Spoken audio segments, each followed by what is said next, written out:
Γεια σας, καλώς ήρθατε στο κανάλι μου. Σήμερα θα σας δείξω ένα φυσικό tutorial, βήμα προς βήμα, πώς να βάφετε χείλια και φρύδια. Βήμα πρώτο, ξεκινάμε πάντα με το περίγραμμα των χειλιών. Και πάει κάπως έτσι. Όσο πιο ψηλά γίνεται, τόσο το καλύτερο, δεν το φοβόμαστε. Πρέπει να το τονίζουμε πάρα πολύ έντονα.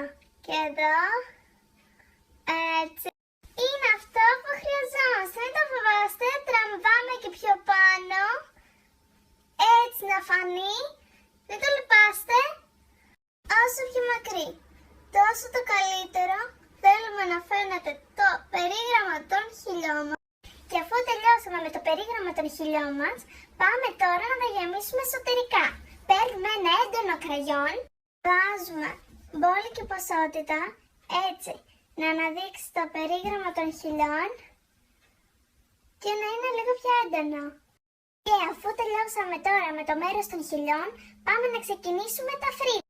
Ξεκινάω να κάνω το σχήμα των φρυδιών, έτσι.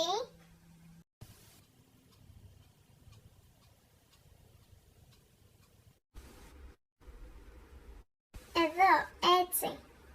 Να ενισχύσουμε λίγο το βλέμμα, να δώσουμε δηλαδή λίγη έμφαση στο βλέμμα.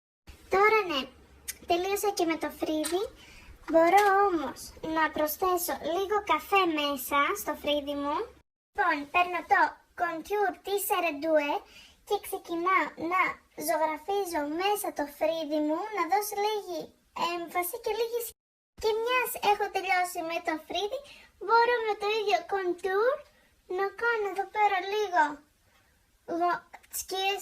Έκανα και το contour μου και τώρα μου μένει μόνο, έκανα και το contour μου, βλέπετε εδώ στις γωνίες, και τώρα μπορώ να βάλω λίγη σκιά στα μάτια.